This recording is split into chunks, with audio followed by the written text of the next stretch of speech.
Hello, Jeff Wallakewitz from Dusty Pines Ministry, and today we are reading day 185 of the Bible recap with 2 Kings 9 through 11. 2 Kings 9.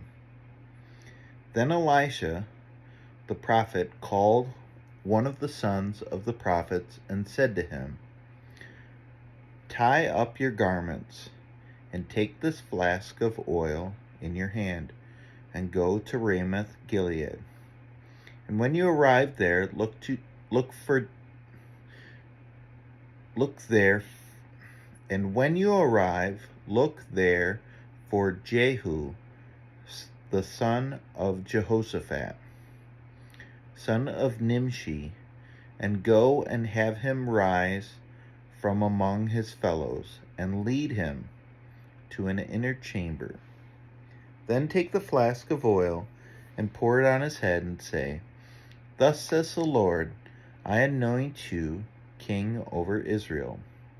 Then open the door and flee. Do not linger."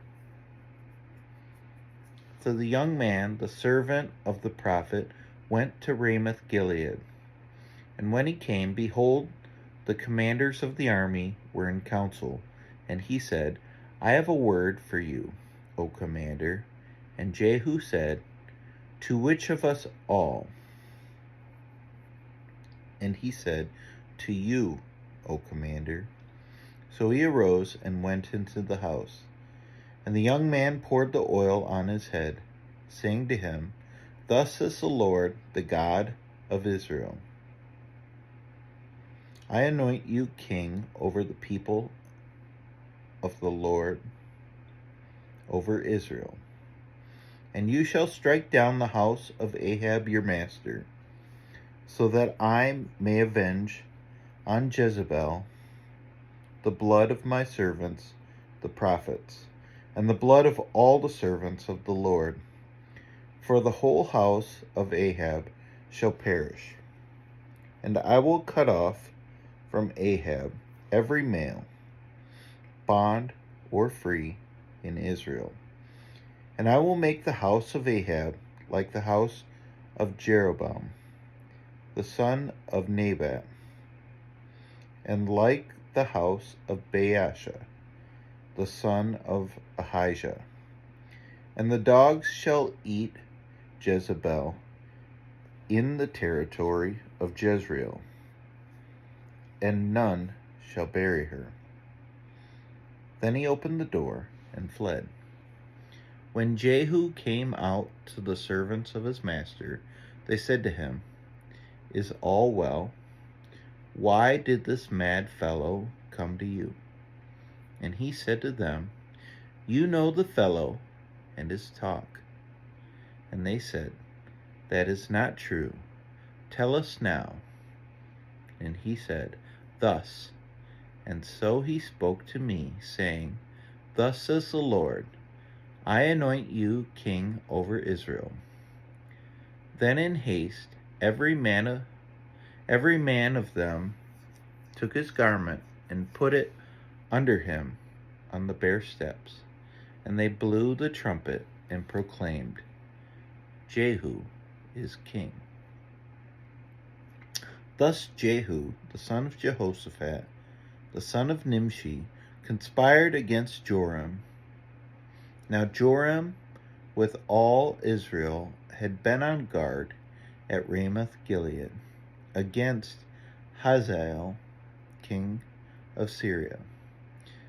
But King Joram had returned to be healed in Jezreel of the wounds that the Syrians had given him when he fought with Hazael, king of Syria. So Jehu said, "If this is your decision, pardon me, then let no one slip out of the city to go and tell the news in Jezreel." Then Jehu mounted his chariot and went to Jezreel, for Joram lay there, and Ahaziah, king of Judah, had come down to visit Joram. Now the watchman was standing on the tower in Jezreel, and he saw the company of Jehu as he came, and said, I see a company. And Joram said, Take a horseman, and send to meet them, and let him say, Is it peace? So a man on horseback went to meet him, and said, Thus says the king, Is it peace? And Jehu said, What do you have to do with peace? Turn around and ride behind me.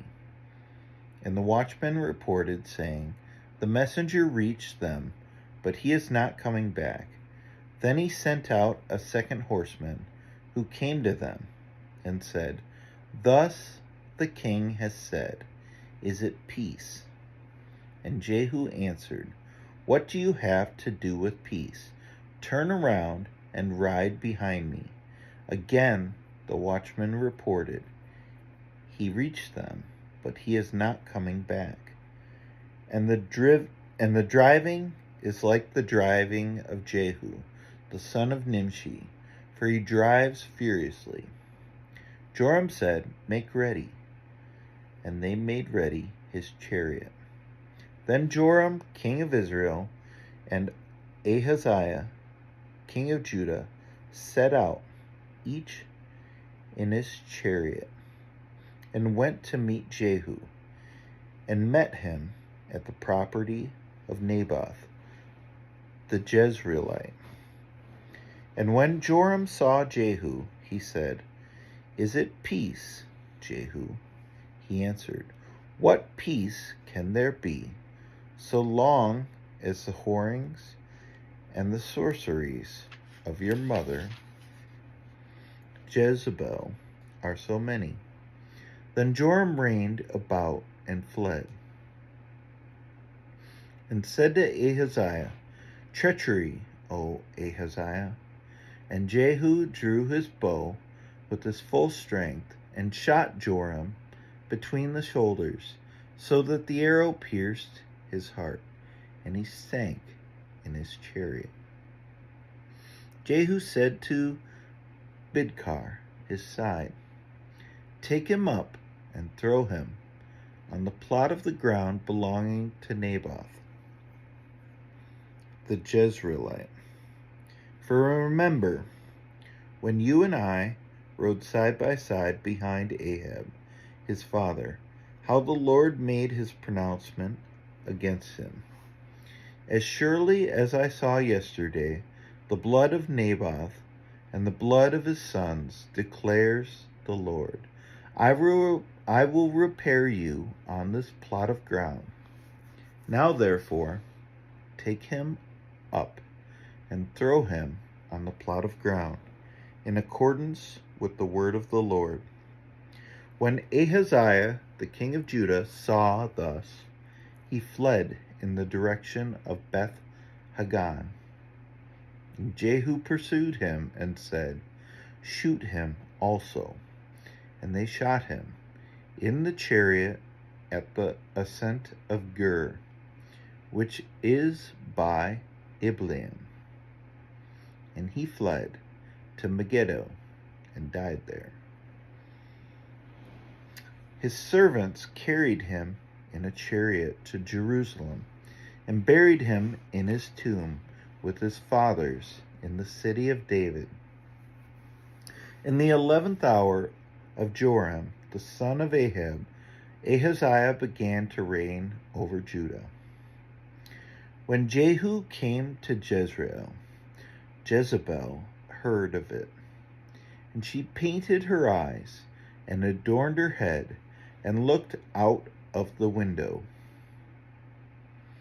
And as Jehu entered the gate, she said, Is it peace, you Zimri, murderer of your master? And he lifted up his face to the window and said, Who is on my side? Who? 2 or 3 eunuchs? looked out at him. He said, "Throw her down." So they threw her down, and some of her blood spattered on the wall and on the horses, and they trampled on her. Then he went in and ate and drank, and he said, "See now to this cursed woman, and bury her, for she is a king's daughter." But when they went to bury her, they found no more of her than the skull and the feet and the palms of her hands. When they came back and told him, he said, "This is the word of the Lord, which he spoke by his servant Elijah the Tishbite.